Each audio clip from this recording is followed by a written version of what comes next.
Japanese people were pretty nice. We just did garrison duty while I was in Japan.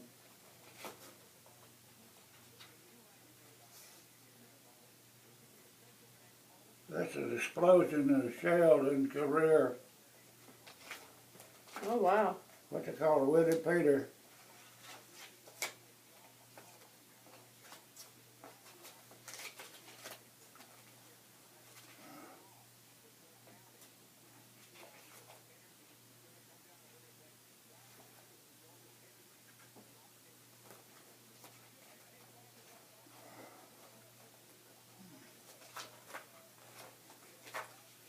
I went to,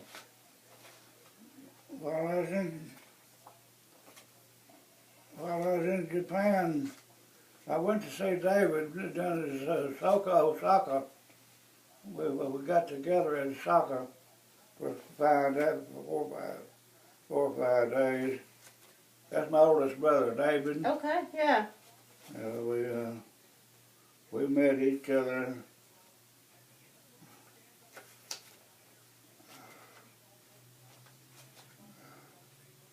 So what'd you do when you got together? I don't remember.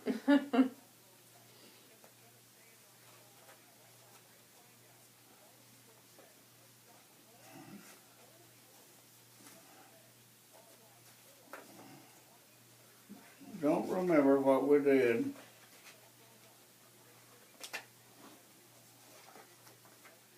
I know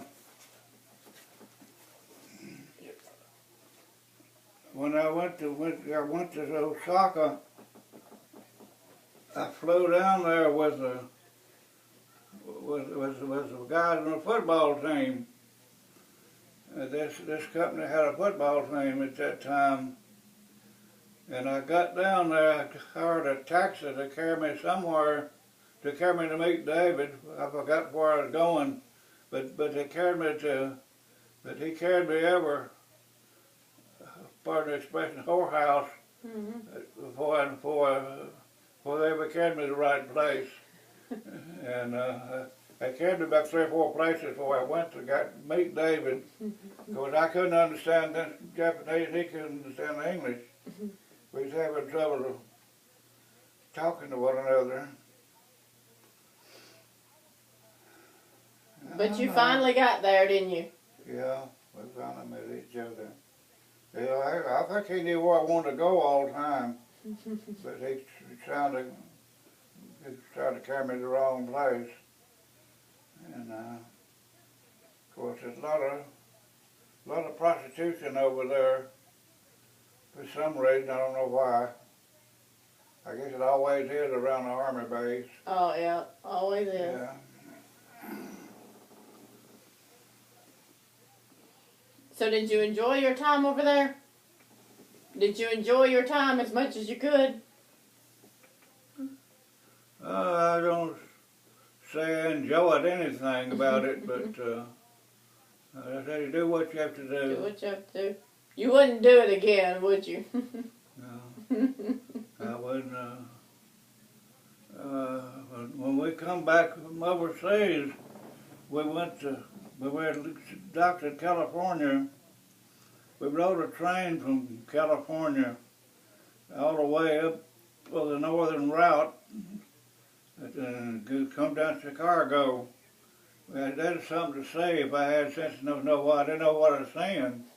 But it was a northern route from Japan on a train, from San Francisco on a train right that far up to Chicago. And it was a beautiful scenery up in those mountains. You can stand here and you can see the engine up here. It's sharp around the mountains. And there was something to say, but I didn't know what I was saying. I didn't know what a northern route was. Right. And we had a Pullman. I think it was about 7 days we was on that train. Can't really remember, but anyway, we sleep in a bunk overnight, and they served us food there on the train. And we got into Chicago. We got off, and I don't know how I got from Chicago home. I guess rode a bus. I can't remember, but.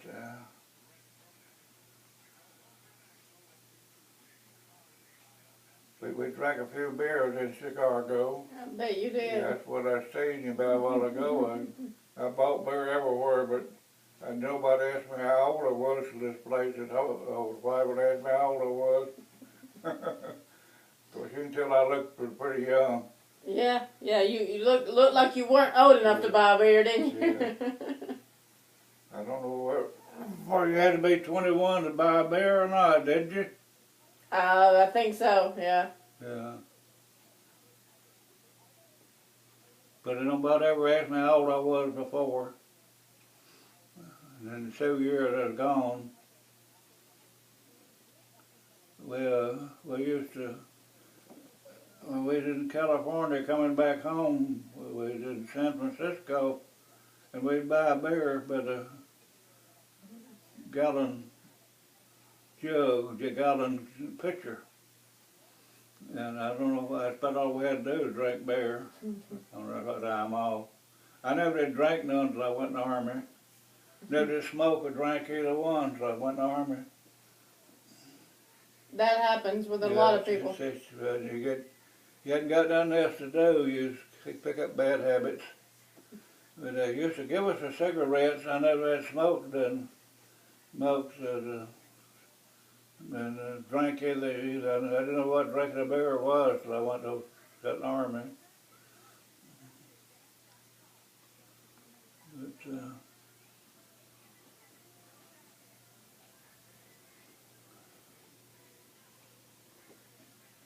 well, you did what you were asked to do, right? That's right.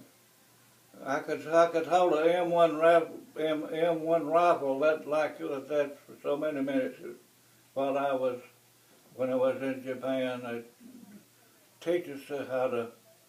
We teach you how to stab people. I always said if I got close enough to stab somebody, I could shoot them. Yeah. Why am I going to stab them when I can shoot them? I wasn't trying to learn how to stab somebody. It's like, they ain't going to get that close, right? No.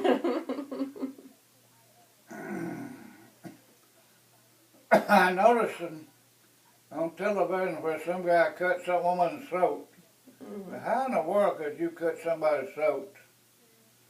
It'd take a pretty good knife to cut somebody's throat. Sure would. I think I cut her head completely off. Yeah. Decapitated Yeah. her. I just can't see how you'd be stout enough to do that. But because they teach you with a bayonet to stab people, and then take your foot on it and jerk and pull it out. Because after you stabbed it, you couldn't get the bayonet out. Mm-hmm. And, I don't know. It's so you do what you have to do. Well, and I bet you learned a lot, though, didn't you? You married? I am. Well, that's good. Yeah, my husband's in the National Guard. Well, is this here? The one in Brownsville. Well, Mm-hmm. Yep, he just got back from Bahrain. But I hope we don't catch the Ebola. I know, right? I guess the good Lord, those places down in Africa, I guess they get a bit thick. I guess the good Lord takes care of them, thin them out. Yeah, that's Sometimes one. I think It's one way to do it. Yeah.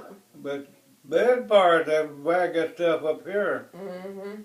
And where'd you say, Ben? Over in Bahrain, right outside Saudi Arabia. Yeah. A little island country outside Saudi Arabia.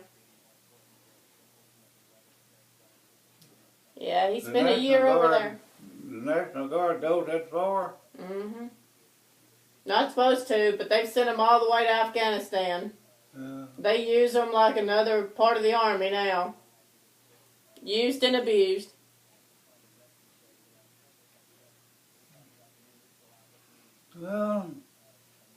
Is he back home now? He is. Yep. He spent a year over there and he got back in July.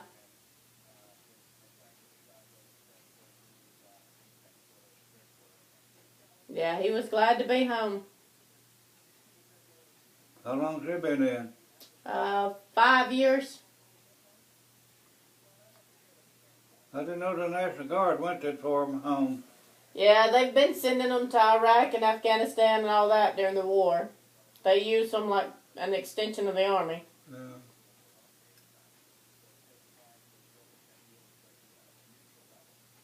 It's interesting though.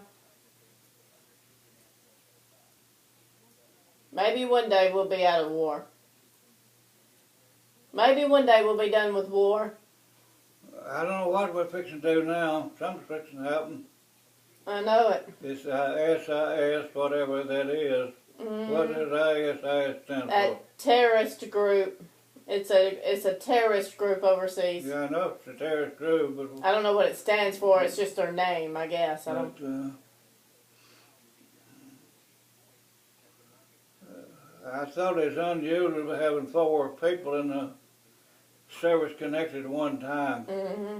Yeah, that is unusual, especially around the same war and the same time. That picture there has got all 4 of them on one time. She did that, didn't you? David, Roscoe, Alton, and Benny.